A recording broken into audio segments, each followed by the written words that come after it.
पाकिस्तानी खवातीन की बेहुरमती का जो सिलसिला है वो आज तक जारी है। खान साहब को गिराने के लिए जिस तरह का बोगस केस, जिस तरह का शर्मनाक केस, इद्दत केस बनाया गया है और आज एक दफ़ा दोबारा उसकी जो बरियत को चैलेंज किया गया है, तो एज ए पाकिस्तानी खातून मेरा सर शर्म से झुक जाता है। मैं सिर्फ इतना कहूँगी कि इस मुल्क में, ये इस्लामी जमहूरिया पाकिस्तान है, इस मुल्क में और इस्लामी तालीमात के लिहाज से हजूर सल्लल्लाहु अलैहि वसल्लम जहाँ अपनी बेटी को ये इज़्ज़त देते थे कि अपनी चादर भी उनके लिए बिछा देते थे, तो हम पाकिस्तानी ख़वातीन को क्यों इस तरह से बेतौकीर करना चाहते हैं। बुशरा बीबी पर ये जो सारी जिस तरह के रकीक हमले हो रहे हैं, उसकी सिर्फ एक वजह यह है कि खान साहब आपके आगे सरेंडर नहीं कर रहे। खान साहब आपकी बात मानने को, आपके आगे झुकने से इनकार कर रहे हैं। बात फिर वही है, जब घर के मर्दों पर जोर नहीं चलता तो आप घर की औरतों को समझकर, कमज़ोर समझकर उन पर हमले करते हैं। लेकिन बीबी साहिबा खान की कमज़ोरी नहीं, खान की ताकत है और वो डट के खड़ी हैं खान साहब की रिहाई के लिए, रूल ऑफ लॉ के लिए, पाकिस्तानी खवातीन के लिए। आज वो सिंबल ऑफ रेजिस्टेंस बन गई हैं, आज वो कौम की माँ बन गई हैं। इसी तरह अलीमा आपा, उस्मा आपा, नौरीन आपा पाकिस्तानी कौम की बहनें बनकर सामने आई हैं। शौकत खानम के ख़ानदान ने जो कर्ज इस पाकिस्तानी कौम पर किया है ना, उसके उतारने का भी वक्त आया है। लेकिन मैं सिर्फ इतना कहूँगी, पाकिस्तानी ख़वातीन को बेतौकीर करना बंद करें। आप लोगों ने हमारे सरों से चादरें खींच लीं, हमारी चादर चार दीवारी का तकद्दुस पामाल कर दिया, लेकिन आज भी हम डट कर हर जबर का मुकाबला कर रहे हैं और करते रहेंगे। और मैं आज इतना सिर्फ बता दूं, पाकिस्तानी ख़वातीन कमज़ोर नहीं हैं। मैं हर उस माँ, बहन, बेटी की आवाज़ बनकर सामने आऊँगी जिसके साथ ये जुल्म हुआ है। हम हर खातून के साथ खड़े हैं और इंशाअल्लाह ताला खड़े रहेंगे।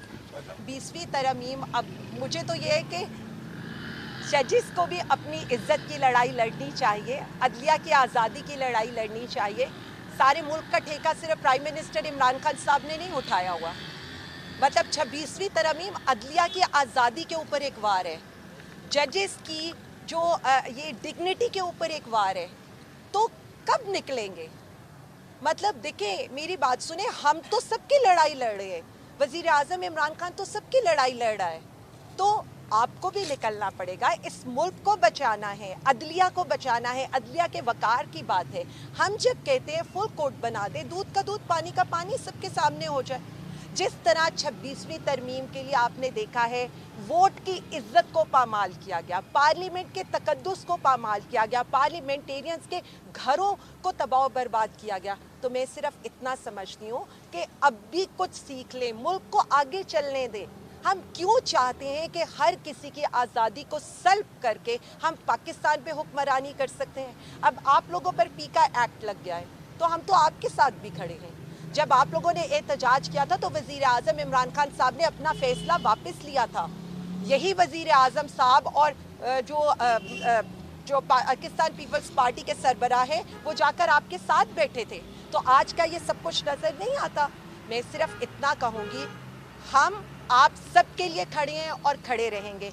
आपने बात की औरत कार्ड, हमने तो तब औरत कार्ड नहीं, आसान हो जाए, हमारी ख़वातीन ने तो तब औरत कार्ड नहीं खेला जितना जुल्म से तब उन पर हुआ।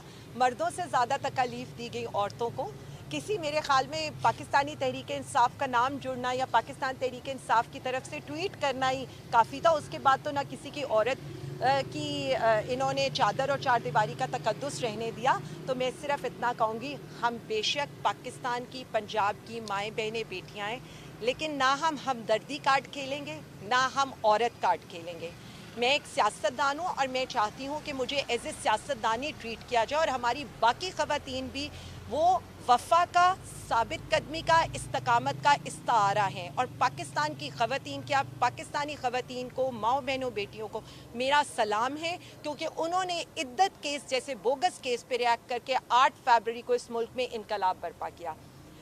मोहसिन नकवी साहब को तो मैं सिर्फ इतना कह सकती हूँ कि जो खिदमत उन्होंने पाकिस्तान तहरीक इंसाफ की, वहाँ जाकर इंजाम दी है, तो बहुत शुक्रिया आपका। खान साहब बाहर होते तो शायद ये कहते कि मोहसिन नकवी साहब मेरे 13वें खिलाड़ी हैं। 12वीं खिलाड़ी तो माशाल्लाह मौजूद हैं और वो बता भी रही हैं कि मैं पाकिस्तान तहरीक इंसाफ की 12वीं खिलाड़ी हूँ।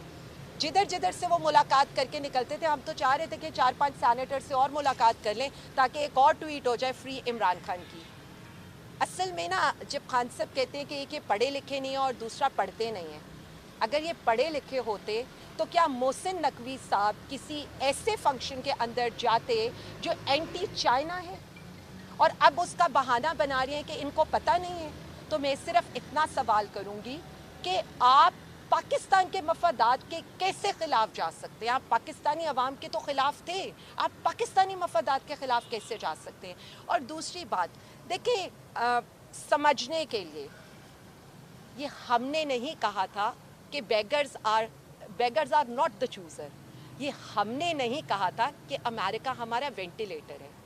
हमारा लीडर हमें खुद मुख्तारी की, वो उसने हमें उसका सबक दिया है। और जब हम ये बात करते हैं ना, तो हमने, और जब वो खान साहब प्रेसिडेंट ट्रंप से मिले भी थे तो खान साहब ने ये कहा था कि हमें ट्रेड चाहिए, एड नहीं चाहिए।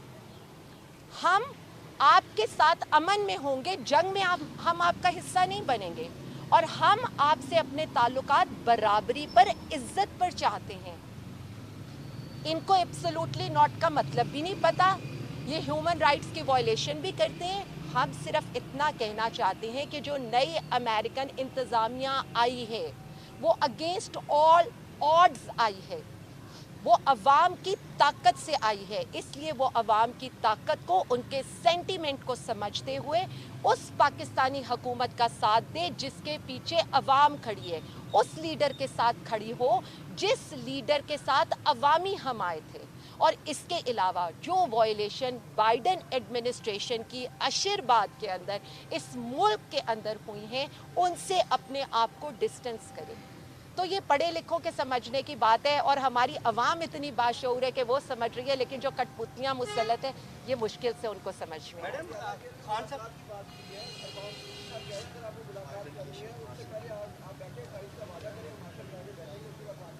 देखिए, मेरी एक बात सुने, आप मुज़ाकरात की बात करते हैं और हामिद रज़ा साहब के ऑफिस और मदरसे पे फायरिंग करते हैं। आप मुज़ाकरात की बात करते हैं और हमारे वारंट इशू करते हैं। आप मुज़ाकरात की बात करते हैं और इद्दत जैसे जो बोगस केसेस हैं उससे खान को प्रेशराइज करने की कोशिश करते हैं या जेलों में सख्तियाँ शुरू कर देते हैं। सीज़ फायर होता है जब जंग भी होती है, हमारी किसी से जंग नहीं है, लेकिन आप एक शो तो करें, एक जेस्चर तो शो करें। आप पॉलिटिकल लीडरशिप को प्राइम मिनिस्टर साहब से नहीं मिलने देते, आप जेल के अंदर सख्तियां बढ़ा देते हैं। आप ये देखें कि पाक पतन में एक पोस्ट करने के ऊपर एडमन और बंदे को आपने उठा लिए। तो आप मुझे ये बताएं ना, या एक तरफ जुल्म सितम रोके और उसके बाद आप मुज़ाकरात के टेबल पर बैठे। हम तो संजीदा हैं अवाम के लिए, पाकिस्तान के लिए मुज़ाकरात करने में, लेकिन क्या ये संजीदा हैं? क्योंकि इनकी लाइफलाइन ये है कि हम मुज़ाकरात और हमारी जो पाकिस्तान आगे ना जाए, क्योंकि पाकिस्तान में जितना केओस होगा तो इनकी परफॉर्मेंस की तरफ किसी की नज़र ही नहीं जाएगी। मैडम, खान साहब आपको अहम ओहदे देने जा रहे हैं पंजाब के अंदर, तो हम ये कह सकते हैं आलिया हमजा को, मरियम नवाज को टफ टाइम देने के लिए पंजाब में लाया जा रहा है? ज़हीम, मेरा तो नहीं ख्याल कि उनको टफ टाइम देने की ज़रूरत है या अवाम में इनकी कोई से है। उनकी तो से ही नहीं है अवाम में। अवाम तो उनकी तरफ देखने को भी तैयार नहीं है। और आप ये देख रहे हैं कि मुझे तो अब उनके ऊपर बात करने की भी ज़रूरत नहीं है ना। मैं तो सिर्फ इतना समझती हूँ कि हमारा मकसद इन पार्टी चीज़ों से बहुत ऊपर है। हमारा मकसद ये है कारकुनों को इज्जत दिलाएं। हमारा मकसद ये है कि पाकिस्तान तहरीक इंसाफ के जो लोग इस मुश्किल वक्त में प्राइम मिनिस्टर के साथ, हमारे साथ खड़े हुए हैं, अब उनकी बारी है।